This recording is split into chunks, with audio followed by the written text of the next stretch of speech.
Big cabinet meeting and a big decision.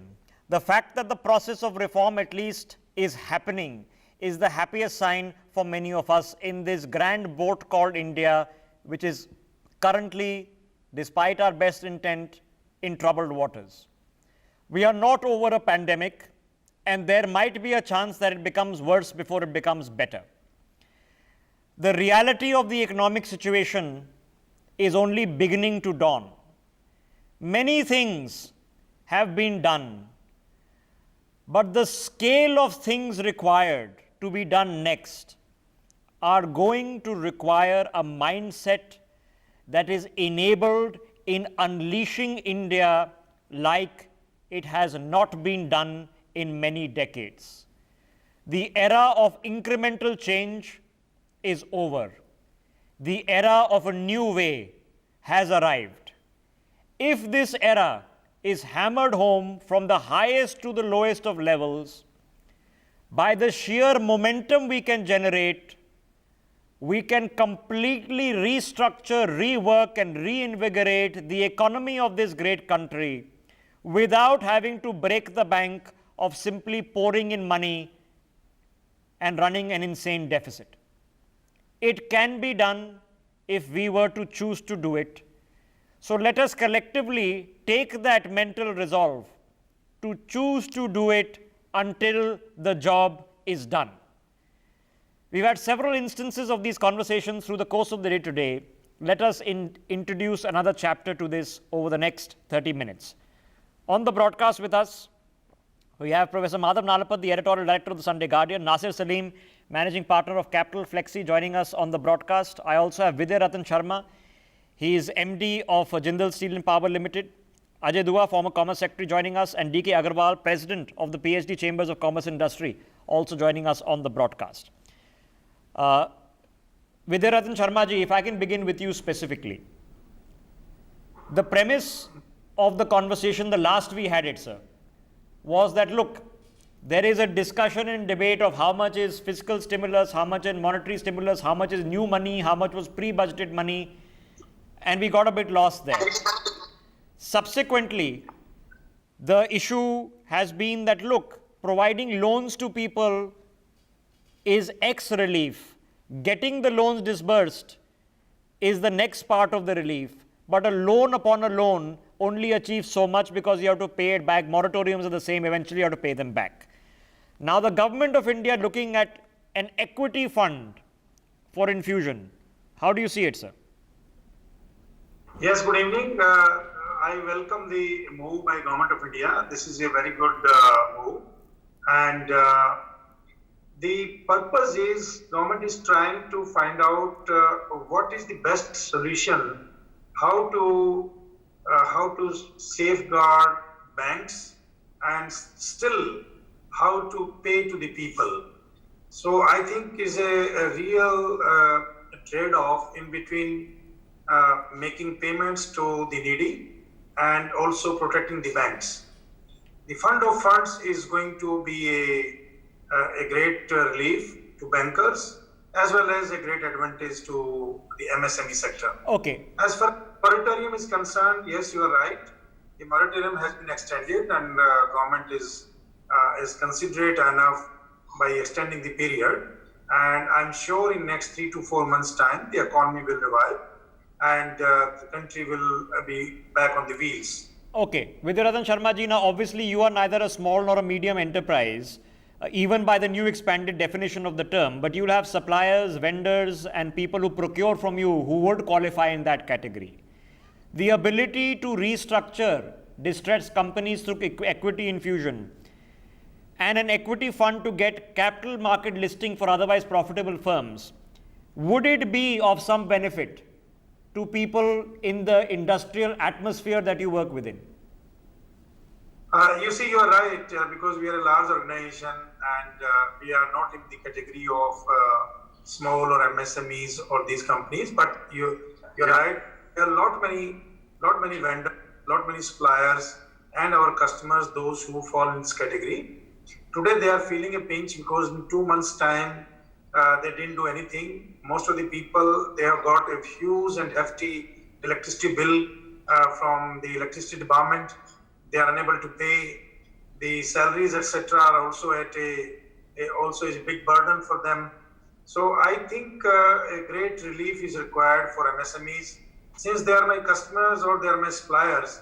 If they are happy, they are workable, then it will be a great help to us also, because ultimately all big organizations, they are dependent on the smaller suppliers as well as customers. Okay, just stay with me, sir. Now, Nasir Salim, we just very recently had chapter 1 of this conversation. So in chapter 2, let's quickly discuss now the modus operandi. The modus operandi currently of systemic thinking and working, of taking feedback and coming up with changes. Now, do we need week on week, day on day, make the budget a useless exercise? Do we need one day in which you come and announce a staggering set of measures? What is it that we need to actually be looking at? So Rishabh, I completely agree. I think currently the way situation is and what is emanating on a weekly basis is that, there is obviously a lot of uncertainty as we move ahead. But between a lot of interstate, some looking at extension of lockdown, some closing it down. So obviously economic activity will get disrupted. Now, having said that, I think the way forward should be clearly is that it should be done in a calibrated manner. And I am now beginning to feel that the process under which the Government of India and RBI now is looking at certain changes and proposing some of those may be well thought out. But again, I personally feel that we need to have a dashboard. All the announcements that have been made, I only hope that the government is doing and following a very, very strict. Okay, no, hold that thought. So what Nasir Salim is saying, we need a dashboard that says that if we set 3.5 lakh crore in equity, this is the value of loans to these many companies that have already been transferred to their bank accounts. Okay, if we are saying equity infusion, this is the value of these many companies of which it is already done, not a theoretical work in progress. That's what Nasir Salim means by dashboard approach. Fair enough. What next, Nasir? Nasir, what next? Go ahead. Absolutely, Richard. And I think so. One is that when you have that, you need to check what is your what has been the execution around the commitment that you had made. Number one. Secondly, I think the other very important factor, Rishabh, right now is you need to have an audit and a controls compliance, very strong audit in place. So the moment you do that, Rishabh, can you hear me? Yeah, we can. Yeah. So the moment you do that, Rishabh, you need to have your checks and balances. Now the point is, who out of how many MSMEs actually qualify for a fund that you propose, for example? And do you have a mandate, an investment mandate, which has been made and procured? Okay. The best way to do it is be transparent about it. Okay, tomorrow you don't want to know that some bureaucrat's cousin's firm got the equity infusion from the government. So you need transparency. Yeah. Okay, transparency. Let's get Professor Nalapat into this conversation. Professor Nalapat, now you have a maintained position that we need to really go to a different level of even measuring ourselves. Forget of action. Our measurement has to be from a different standard of how much we've actually achieved. What should that standard be, sir? How should we be measuring our efficacy? First of all, the question of time horizon. I have always said, for example, I wanted a 5% GDP additional spending, 15% total, which frankly is very low when you compare with the spending in the UK or Japan or China or the US. But the 5% over 3 years. In the same way, any moratorium should have a life of at least 3 years. I mean, supposing somebody there's an extension of a superannuated bureaucrat. It is normally for 3 months. That's fine for a bureaucrat, but frankly, for a company manager, he needs a longer horizon of minimum 1 year and ideally 3 years. So you must have a longer horizon for all these things, especially moratoria on bank loans, etc. Secondly, you need lower interest rates. And you have to put a subsidy for that. An interest rate which is being paid now. You heard a gentleman say with 18% is the interest rate being demanded. Correct. For so-called concessional loan to MSMEs. Well, I'd like to know with the non-concessional loan, how much that will cost. Okay. I would say you have to have a 5% rate of interest. And if you do that, animal spirits will be released. Okay, now and here's unless you release animal spirits, there is not going to be the confidence to invest in plant. Okay, now here's the problem here, and let me just or to have employment. Okay, now, if you're looking at this kind of measure, Rishabh, I'm worried about what's going to happen in this month. Worried about what's going to happen by the end of next month. Okay, let me just put that into context for our viewers. Now, the RBI says we are cutting the rates to this level. So the RBI rate looks very, very reasonable. Oh, look, it's only 4%. Look, it's only 4.5%. But the grades at which the loans are given. So if you want an immediate loan in which you cannot give collateral because your business is desperately out of money, okay, the loan rate for that is still going to be 18%. Now, that's not the case in other parts of the world, okay. You can get loans for 3 or 4% in many parts of the world. So the Indian entrepreneur is hobbled by the fact that the cost of raising capital is so high in this country. And I know we can have an argument that the cost of savings is also important and we can't ignore that. But you have to figure it out right now. Is it important to be giving a savings fixed deposit heavy return right now? Or is it important to be giving a cheap loan to an entrepreneur right now? These are choices before us. We have to decide which one to pick. Let's rope in Ajay Dua into this conversation. Ajay Dua, okay, first on the merit, have we at least tried to do something out of the box? Could you just unmute yourself? We have you now. Go ahead. Rishabh, only in some ways, in the sense that soon after the Prime Minister on the 12th of May talked about a 20 lakh crore or a 20 billion package, in 5 consecutive days thereafter, the Finance Minister tried to, fill in the flesh over the bones, so to say. But I think there seems to have been a procedural issue there.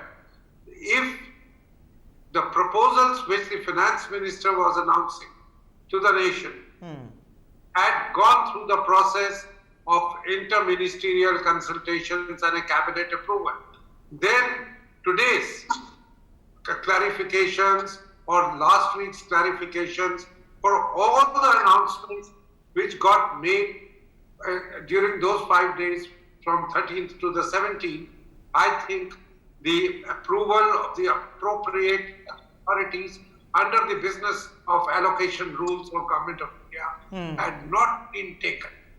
That is why all that I would say is that the details plus the procedure before the departments concerned can issue the necessary financial sanctions, orders have been awaited ever since then. And today we've seen, with respect to agriculture, MSMEs, and one about street vendors, the cabinet has taken a decision.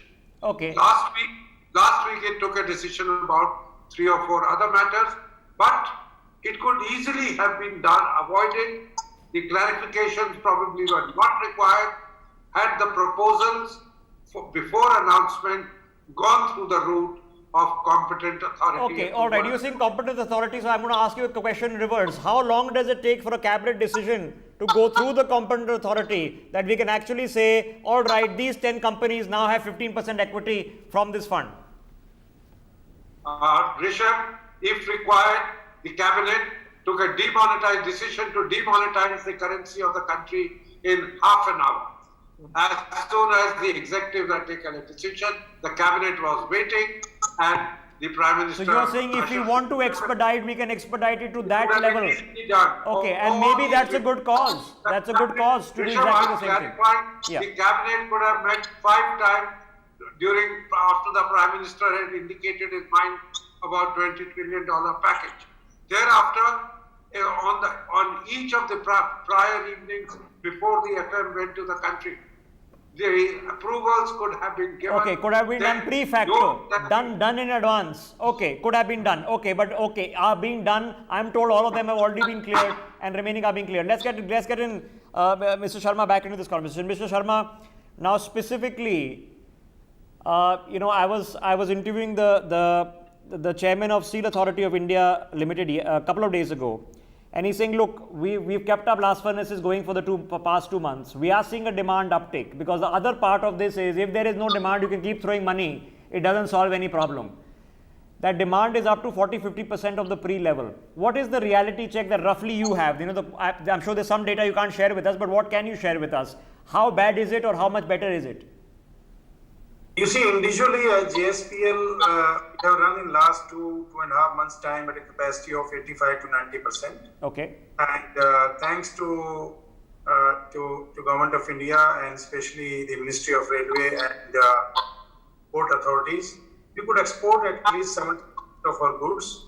Now, in last week, we have started getting good inquiries from India, and I think these are coming up, because some of the projects are facing acute shortage of manpower. I think personally that maybe by 10th of June, the workers will be back to their work and things will improve further. So planning that in June, we'll be exporting 50% and we'll be selling domestically 50%. Okay. So things are turning to better situation, and I'm sure that within next 2 months' time, the steel industry at least will be Okay, at normal. fingers crossed. And that means everything from making ships to building flyovers will need to be expanding at a very, very rapid rate. Professor Nalapat, now demand creation.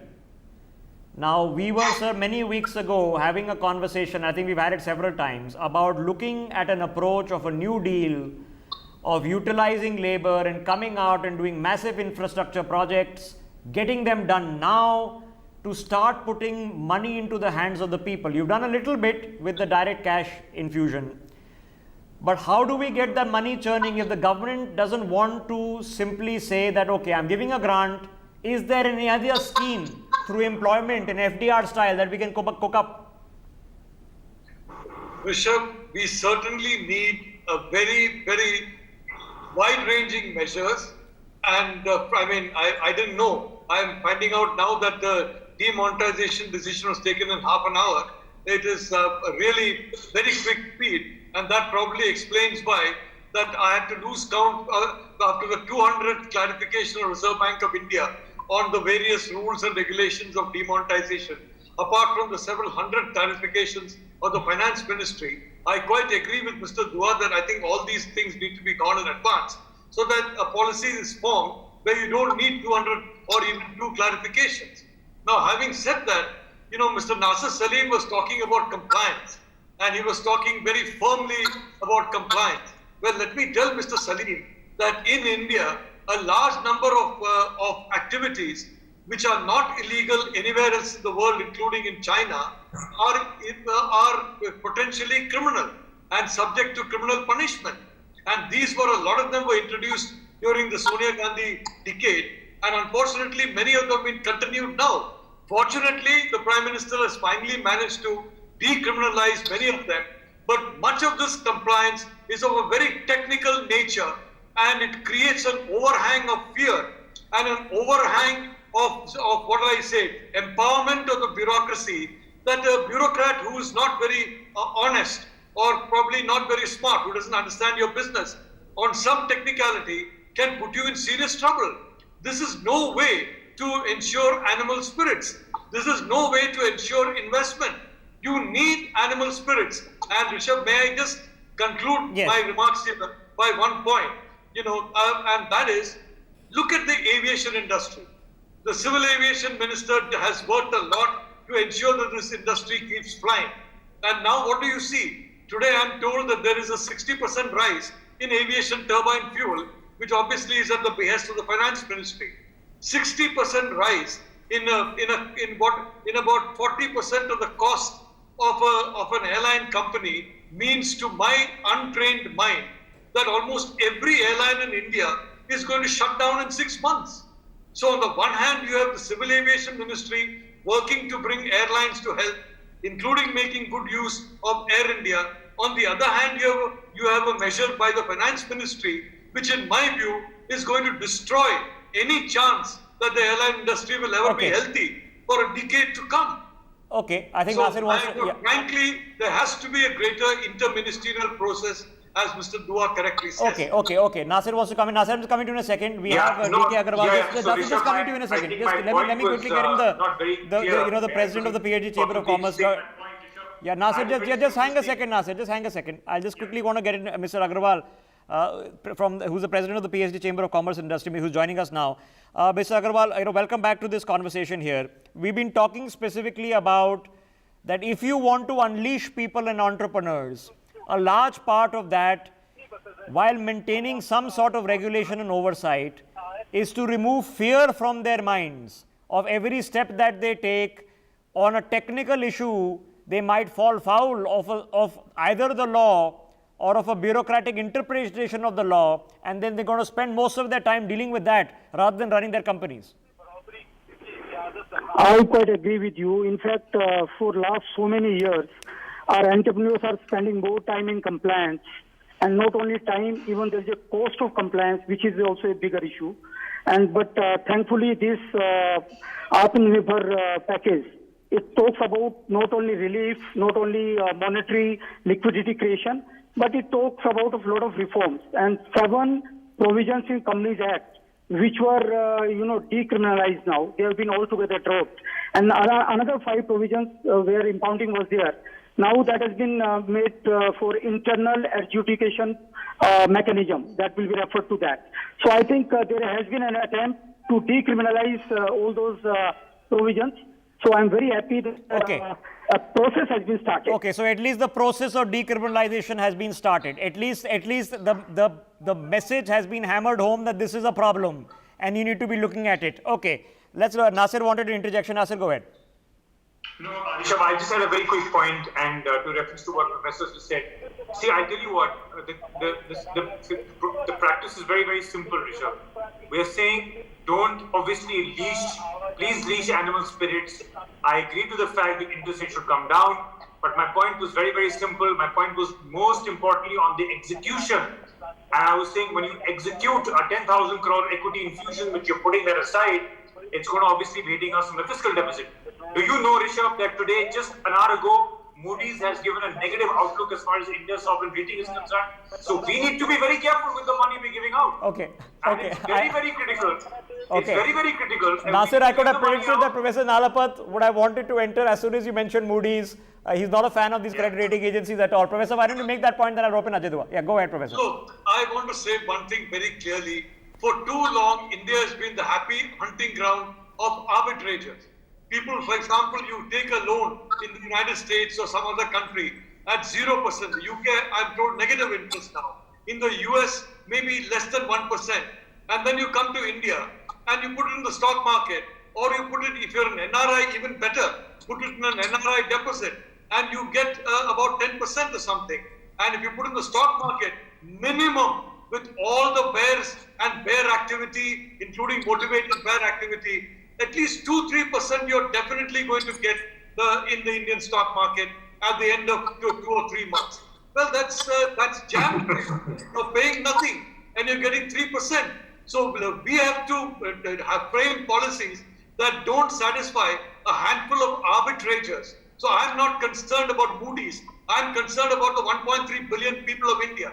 And if our economy enters into high growth, I can assure you the Moody's are going to come to India and say we were wrong, as they were wrong about so many things in the past, including the 2008 crash in the United States. Those They were basically giving terrific ratings to the very companies that crashed. Yeah, and those ratings then simply changed overnight. The ratings changed simply overnight. Okay, why don't Nasir take the interjection, then Ajay Dua also wants to come in. Yeah, Nasir, Yeah. So Rishabh, very fair point, but I must say, Professor, unfortunately, we've been sitting on negative 5-year returns in equity, and NRI deposits are sub 7% now, so even 6.5% to 5% now. So that's the reality. Having said that, you cannot have an environment where at one end the government of India, GSEC, is currently at about 5.95, and interest rates on FDs at 7.5-8. That will never happen. But the bigger problem right now is that we need to also ensure that the money that is being given out is accountable. That's my only point. Okay. Whether you want to say Have the accountability price of money. Okay, I'm going to leave it there. Just hang a second. Ajit wants to make an interjection. Okay. Rishabh, Yeah, some yeah. equities have gone down like that. Can I just Some clarify? equities have not. A lot of equities have not. They are good. They were good buys, and they are still good buys. I presume I'm talking of people who are making intelligent decisions in the stock market, and those who make intelligent decisions, it's almost impossible to lose. Okay, quick Equity comes with rejoinder. a huge amount of volatility. Ajay ji, quick rejoinder. My turn to comment. Ajay Rishabh, Dua, I want Ajay, to be yeah, Ajay very Dua, go ahead. clear that it is not Moody's who's to run the country's policies. It is how well the money which we spend is to be used. If it is not a waste of money, or if it is adding to our debt, but the debt is going to be getting good returns in the medium term also, all the Moody's of the world will change their stats. Because Okay. they would, all that they are concerned about, are concerned about is that we are not being wasteful about public money. And I Yeah. think at this point of time, both the requirements of Moody's Okay. and all the rating agencies have two requirements. One, the fiscal, we have a viable plan for fiscal deficit. How are we going to fund it? And second, that in the medium term, the Okay, debt which we are I'm building going to up make an even would come down. So even I more think let's insane not worry suggestion. about Even these more things, insane suggestion. and let's not If worry you have about the transparency, if you simply publish what Richard. you're doing, Yes. let people know in the public domain on a website what you're doing and how much you've gone where and what dispersed where. You remove intermediaries wanting to interpret that data for you, like the Moody's of the world. Let me quickly get DK Agarwal back into this. DK Agarwal ji, now at the bottom line, I've got a few minutes left. What's the next step? Here's one checklist item. What's the next step? Rishabh, the next step is the creation of demand. I think that is the need of the day, because now industrial activities are starting, and even if we have taken care of the supply side, but the demand side is equally important. And as we know that still the lockdown is persisting, and now though it is with lot of eases, with lot of opening up, so the demand has to pick up, and the demand would pick up only when the normalcy returns. The fear factor which is there because of COVID-19, that has to go. So I think a lot of work has to be done by the government, and I think it is only the government who is going to spend the money. Okay. Private investors, private parties, they would not spend money. Okay. So at these times, intervention from the government side is required. So intervention More money on has the to be government side on yeah. demand is still important. It hasn't gone away. It's still an important thing because private companies making large investments or large spendings, they are going to be reticent, which is true of individuals. Individuals are reticent right now. You are deferring purchases as long as you can for multiple reasons. Maybe I don't want to get a new AC installed because I don't want somebody coming into my house during a pandemic time to install the AC. So I'm deferring that purchase. Here's a reality check and look forward. I've got a couple of minutes left. Let me take closing comments from everyone. Mr. Sharma, now you are hopeful at least for your sector, and that's what concerns you. But if the larger economy does better, steel, which goes into pretty much everything, will do better. Generating that demand so that the washing machine gets made, so the washing machine maker wants to come to you for the steel plates and whatnot. How do we do it, sir? You see, the consumptions are to be increased, and this is what I think government is trying to do. Once we have the increase in consumption, then whether it is refrigerators, washing machines, other household appliances, cars, scooters, motorcycles, everything will go up. So government, I think, must try to rationalize the GST where possible, and things will improve. Because this is not the end of the story. This is not the end of the world. We lost, the entire world has lost 2.5 years of time. I think the people will come back and they cannot stop buying. So only thing is that media, telling people, newspaper, newsprint, they'll have to put little more positive news in the country, and they should not scare people now. Now the people should come forward, they will start buying, and this is not the end of the life. This is what I can tell you. Okay, and my appeal would be to government to keep giving me good news to report. I'll happily report it morning, evening, night. Okay, I'm short of time. Ajay Dua, last thought, sir. I think now is the time to come in with the demand side measures which everybody has been looking forward to. The platforms for the rural areas exist, be it the agriculture market, be it the rural employment guarantee schemes or the other welfare schemes. We need to start, and I'm very emphatic about it, a similar employment guarantee scheme for the poor. Okay. Let us pull up all the public works which are getting I'm in done by big favor for an FDR style infrastructure employment fund push. those and make sure that the migrants whom we want back will come back, at least have something to look forward to, not starvation. At Okay, least the government I'll give will you an be able example. to After 2 months of poor maintenance, the roads are going to be poor. You have the people who require the Absolutely. jobs. Not You want to do possible. stimulus spending. That's the best way to do it. Okay, I'm short of time, sir. So forgive this. Nasir, your quick last point. I'll leave the last words with DK Agarwal and Professor Nalapat. Nasir, 30 seconds. Yeah. So Rishabh, my quick point was, which I told you earlier as well, is responsible execution and of course address issues on the demand side. I would be happier also in the next few days if we see the government announcing certain tax rebates at the hands of the consumers. That should also bolster some kind of confidence and consumption. Yeah. Will start to pick up. Forget the I tax think that rebates, is just something cut which the is tax a very, rate. very immediate need also. Cut the tax. Okay, I've been saying this for a long point of time. 27% of zero is still zero, right? So if you cut the tax rate and get something out of it, it's good for all of us. Professor Nalapat, last thought, sir. Last thought, 90% of the Narasimha Rao reform was done by the Prime Minister's Industry Minister when he virtually dismantled the licensing system, which unfortunately under Sonia Gandhi has made a comeback and has still not gone into the cellar where it belongs. So the point is, Rishabh, reform in India is simple. It is not going in for extra laws and extra regulations or changing them, but removing 90% of the regulations that are completely antithetical to any modern economy. Okay. And that is what is needed. Now, take for example the automobile sector. At the current rate of growth of the automobile sector, I'm sure Mr. Sharma is aware of it, is hardly such as to inspire the kind of confidence Mr. Sharma has got. I would like to have that confidence. I have 100% confidence in the Prime Minister, and I want him to have a Modi rate of achievement, not a Babu rate of achievement. Okay, we've heard it twice today. Modi rate of achievement. Okay, last word, DK Agarwal. To get this migrant labor back, because we have facilitated their travel to their hometown. Now we should facilitate them to be back. And second, do not disturb the interstate movement, because that is needed, and the economic activity should go full-fledged.